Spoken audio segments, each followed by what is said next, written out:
कि जो आरोप आपने विपक्ष में रह करके और कांग्रेस के प्रत्याशी शांति धारीवाल के खिलाफ लगाए थे, वो अगर गलत थे तो मेरा समर्थन है। मेरा जी आपका आज तक का जो करेक्टर रहा है सब कर रहा है, अपने आप को बदलना पड़ेगा। सीनियर नेता को इस मंच पर इस प्रकार की भाषा का इस्तेमाल नहीं करना। मुझे तो जो तकलीफ थी वो मैंने अपनी तकलीफ बता दी आपको।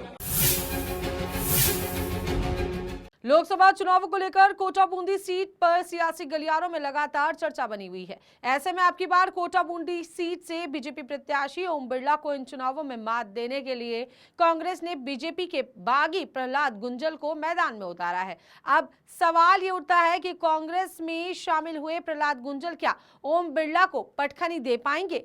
ये तो बात की बात है, लेकिन उससे पहले गुंजल और धारीवाल के समर्थकों में विवाद का मामला अब गर्माता हुआ सामने आया है। दरअसल कोटा कांग्रेस कार्यालय पर धारीवाल और गुंजल के समर्थकों ने उस वक्त जमकर हंगामा काट दिया जब पूर्व मंत्री धारीवाल ने प्रहलाद गुंजल से कहा कि आपको कांग्रेस में आने के बाद अब कहना चाहिए कि मैंने जो धारीवाल पर आरोप लगाए थे वह गलत है, तब तो मेरा सपोर्ट है। और उन्होंने ये भी कहा कि कांग्रेस में आने के बाद अब आपके सेक्युलर बनना चाहिए। इस बात पर प्रहलाद गुंजल ने नाराजगी जताते हुए कहा कि आप जैसे सीनियर नेता को ऐसी बात शोभा नहीं देती। जिसके बाद दोनों कांग्रेसी नेताओं के समर्थकों ने एक दूसरे के खिलाफ मुर्दाबाद तक के नारे लगा दिए। हालांकि गुरुवार देर शाम को सिविल लाइंस स्थित धारीवाल के आवास पर दोनों नेताओं की मुलाकात भी हुई थी, जिसमें धारीवाल ने प्रहलाद गुंजल को प्रत्याशी बनाए जाने पर बधाई देते हुए कहा था कि कांग्रेस पार्टी ने आपको उम्मीदवार बनाया है, पार्टी के लिए सब मिलकर पूरी तरीके से मेहनत करेंगे। वहीं प्रहलाद गुंजल ने भी मुलाकात के दौरान कहा कि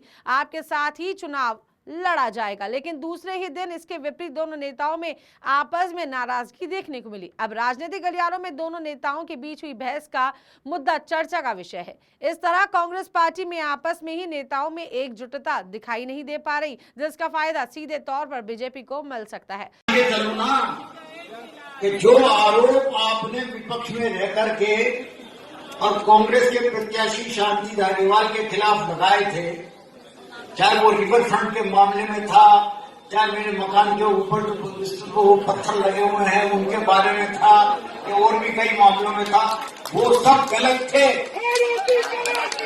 वो अगर गलत थे तो मेरा समर्थन है।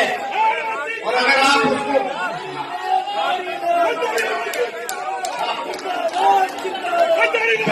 शांति बनाए रखें,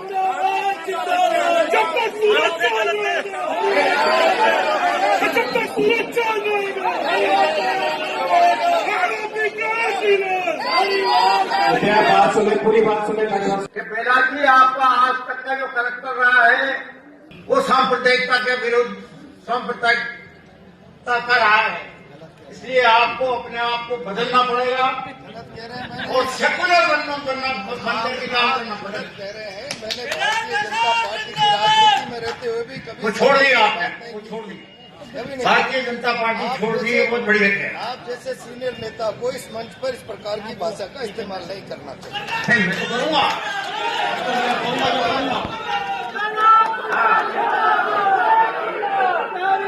मेरा मतलब यही है कि जब इन्होंने पार्टी बदल ली, विचारधारा बदल ली और कांग्रेस की विचारधारा को अपना लिया, तो फिर अपना भी कर्तव्य यही बनता है। वो हमारा कर्तव्य भी यही बनता है कि जिस आदमी ने कांग्रेस के विचारधारा अपना ली हो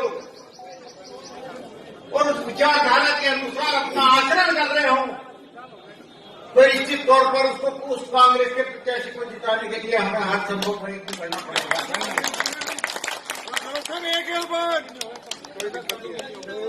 मैं इतना ही निवेदन करना चाहता हूं आपसे कि कोई छोटे मोटे डिफरेंसेस होते हैं वो होते रहेंगे अपनी जगह पे है, लेकिन जहां तक पार्टी की जीत का सवाल है उसमें कोई कंप्रोमाइज नहीं होगा। कांग्रेस का वोट कांग्रेस को ही जाएगा।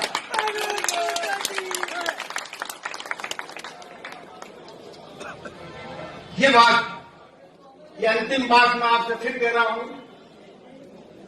कि खैर मुझे तो जो तकलीफ थी वो मैंने अपनी तकलीफ बता दी आपको, वो कह भी दिया। लेकिन जिस किसी को भी कोई और कोई तकलीफ हो, वो भी अगर कोई बात हो तो व्यक्तिगत तौर पर कर करके देख लेना, लेकिन वोट कांग्रेस का है तो कांग्रेस को ही जाएगा, ये मान के चलना। कांग्रेस पार्टी जिंदाबाद जिंदाबाद जिंदाबाद। अब देखने वाली बात यह होगी कि दोनों नेताओं की आपसी खींचातान कहीं कांग्रेस पार्टी को इसका भारी नुकसान ना झेलना पड़े और ओम बिरला को चुनावी मात देने का सपना मात्र सपना ही बनकर ना रह जाए। ये तो आने वाला समय ही बता पाएगा। फिलहाल के लिए इतना ही। देखते रहिए पंजाब केसरी राजस्थान। नमस्कार।